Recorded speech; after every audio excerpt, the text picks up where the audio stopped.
E aí galera, tudo bem? De volta para a aula D, né? Estavam com saudade de mim? Não, eu sei que vocês estavam querendo aula, né? A aula, saudade de mim não, vocês estão com saudade das aulas de Idade Média, né? Mas então, Idade Média, o que eu tinha dito para vocês lá no início?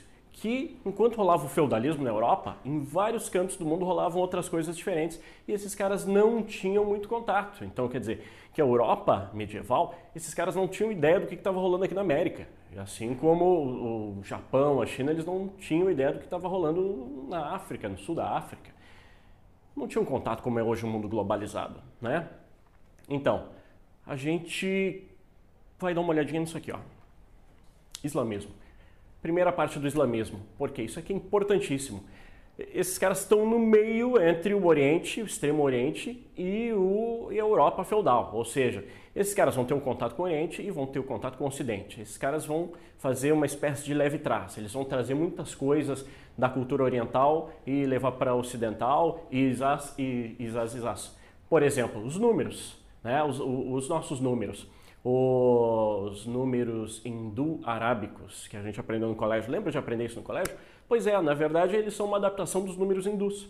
Porque tu imagina os romanos fazer um cálculo, bota aquele M assim, 1000 menos 900, bota DC, não sei o que. Pô, não dá, eu não sei como é que era isso na Idade Média. Enfim, mas é graças ao islamismo, é graças ao povo árabe, quando conquista esse império gigantesco, esses caras vão introduzir muita coisa, eles estão no meio, né? Então tá, então vamos lá. Seguinte, aula D, dá uma olhada aí, quem não conhece, quem não viu ainda, curte, compartilha e vamos entrar no assunto. Islamismo, né? Península Arábica então, antes de Maomé, né? Antes do Islã, antes da religião islâmica. Esses caras viviam em pequenas comunidades, eles eram nômades, muitos eram comerciantes, a grande riqueza da região era o comércio.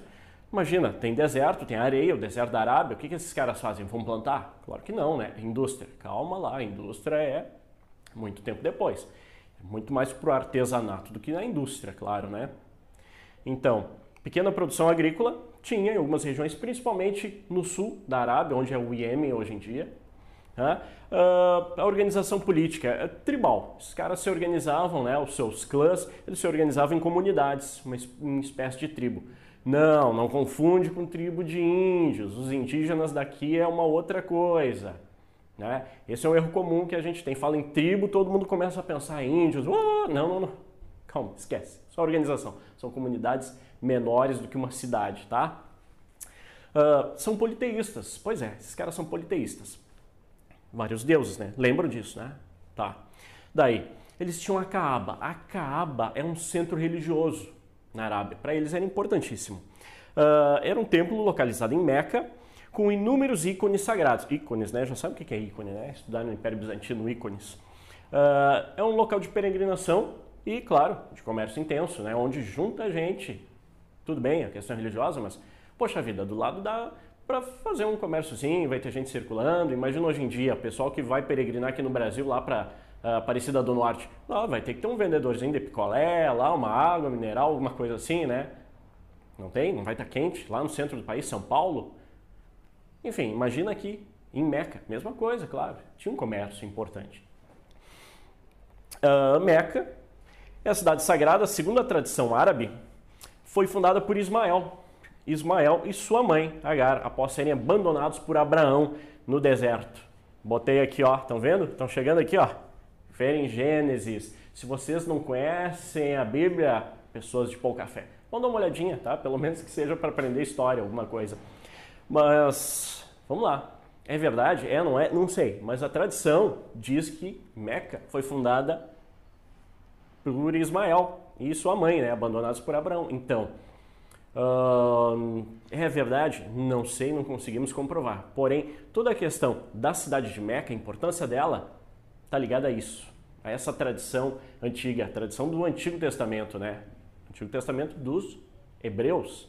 Então, Meca, olha que Meca hoje, ó. Eu adoro imagens, né? Bem legal, bacana. Olha, dá uma olhadinha no que é Meca hoje. Tá aqui a Kaaba, ó. Um cubo preto dentro dessa mesquita, né? A mesquita tem um negócio interessante que ela não tem como é uma igreja, que tu tá aqui dentro da igreja e olhando para o teto da igreja e aquela representação no céu. Não, ela tem uma questão de horizontalidade. Ela não precisa, ela não remete aos céus, né? Tudo no Islã remete a esse centro, a Meca. Aqui acaba. Então, uma multidão peregrinando a Meca. Olha a volta, aqui os minaretes, aqui o muro, vocês veem as paredes aqui, ó, do lado de fora. E do lado de fora, muita gente do lado de fora, né? E dentro, muita gente dentro, né? E no entorno dela. Legal? Bacana? Entenderam? Vocês entenderam também, isso aqui é uma foto de Meca hoje. Então, Meca, eles usam turbante e estão no deserto só com seus camelos. Não, calma lá. Essas coisas, esses erros, às vezes as pessoas cometem. É uma cidade moderna, uma cidade normal, prédios, olha aqui, ó. Estão vendo o entorno da cidade? Em torno da mesquita, aliás, né, da Kaaba. Olha aqui, tem algumas montanhas e a cidade com prédios, construções, tudo na volta, né? Entenderam, né? Cidade normal, tudo tranquilo até aqui, né? Vamos seguir adiante, então. Isso era a Arábia pré-Islã. Vamos lá. Daí surgiu um cara chamado Maomé. Aliás, para quem não sabe, Maomé é o nome mais comum do mundo. José Maria... Não, errou. Não é, isso não é português, né? O nome mais comum no mundo é Maomé e suas variações, claro, Mohamed, enfim. Esse é o nome mais popular do mundo, por causa do profeta. Bom, esse cara nasceu em 570, na cidade de Meca. Claro, não esqueçam, Idade Média, a gente já está em 570 depois de Cristo, né? Então, da tribo Quraishita, que eram ricos comerciantes, tinham chefes de caravanas nessa tribo e que atravessavam o deserto, claro, com toda a questão do comércio que eu falei, né? Oriente e Ocidente, eles estão ali no meio, um ponto relativamente estratégico, enfim. E o clã dele, de Maomé, os Hashim, não era um dos mais poderosos, né? Porém, em 596 ele vai se casar. Ele casou-se com Khadija, né? Perdão, pessoal aí que fala árabe, se minha pronúncia não está das melhores, mas entendo como isto. Até onde sabemos, ela era uma viúva, era uma pessoa rica, né? Tinha lá suas posses, dentro das possibilidades da época, claro, né? Desse mesmo clã, claro. E por volta dos 40 anos, Maomé se manifestou o fato de ter visto uma visão, na verdade, de ter visto o anjo Gabriel. Então aqui ele teve visões nas quais o anjo Gabriel lhe transmitia revelações divinas. Quais? Tá ali. Maomé havia sido escolhido como o último profeta. Quem são os outros profetas? Opa, lá Abraão é um, Isaac, Jacó, toda aquela sequência, até Jesus Cristo, sim. Os muçulmanos, eles acreditam em Jesus Cristo, claro. Jesus Cristo, para eles, é mais um profeta. E o último, derradeiro, depois de Cristo, é Maomé. Pregar. Maomé deveria pregar a existência de um único Deus. Porque, claro, na Arábia, nessa Arábia que a gente conheceu aqui, eles eram politeístas, como eu disse, né? E submissão de todos a Alá. Submissão de todos a este único Deus, né? Vamos lá. Seguindo a história de Maomé, para que vocês entendam de onde é que vem, de onde é que surge essa religião e depois esse império. Em 613, ele começou a pregar, conseguindo as primeiras conversões. 613, vamos lá. Ele começou, claro, a ser perseguido por líderes politeístas, principalmente da cidade de Meca, que eram comerciantes que acreditavam que a pregação dele podia acabar com a peregrinação, com o poder da cidade de Meca, né? Não é aquilo lá, não esqueçam, aquela imagem é hoje, é atual. Né?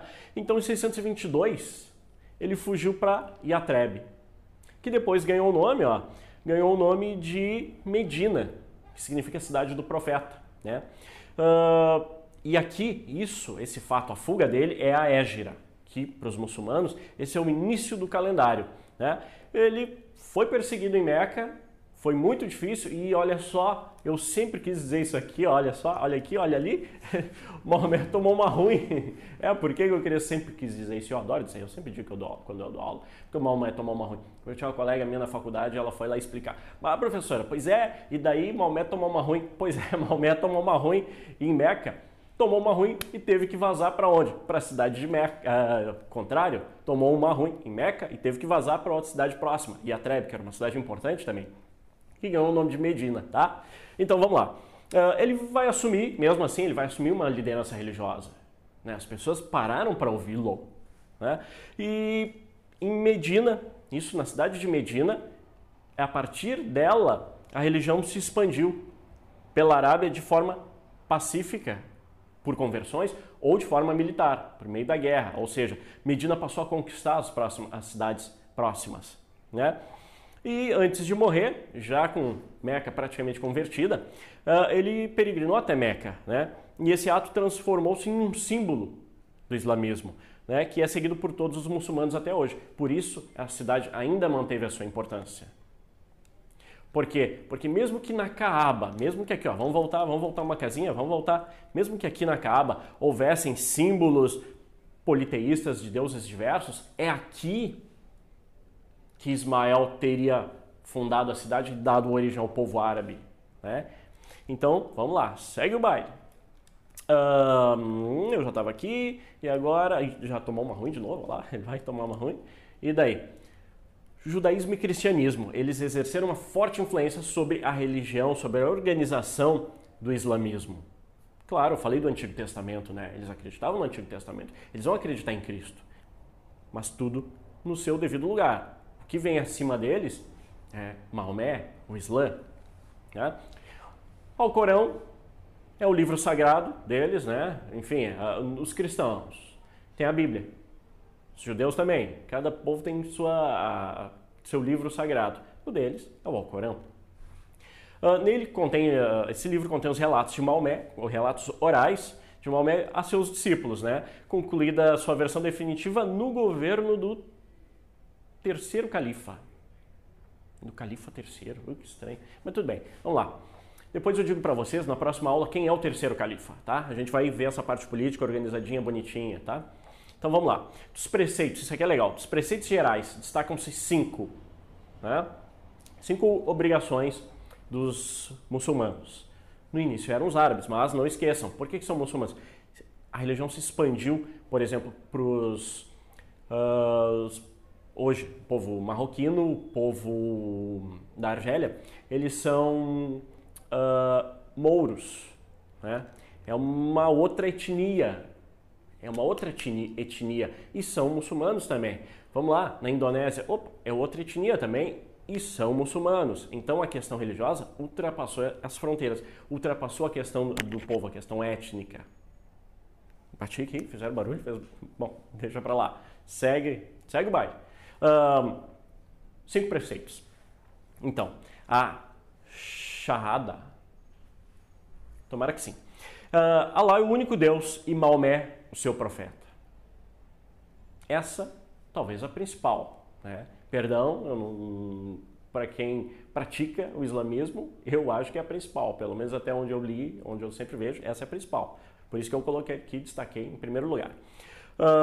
Segundo, a oração, né? O salat. São 5 orações diárias. 5 momentos onde os muçulmanos precisam orar e virados para Meca. Meca está lá naquela direção, então eu vou orar para Meca. Então tem todo aquele ritual que vocês já devem ter visto em TV, filme. Esses caras vão ou de joelhos ou agachados, enfim, eles vão orar virados para Meca. Opa, Meca está lá, então é para lá. Enfim, é na direção de Meca, não interessa que canto do mundo tu estás.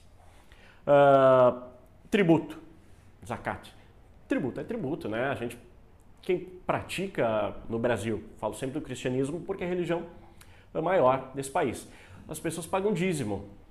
Sempre teve, qualquer religião, a gente sempre paga um tributo. O jejum, o saum, enfim. O Ramadã é o nono mês, então no Ramadã eles vão jejuar.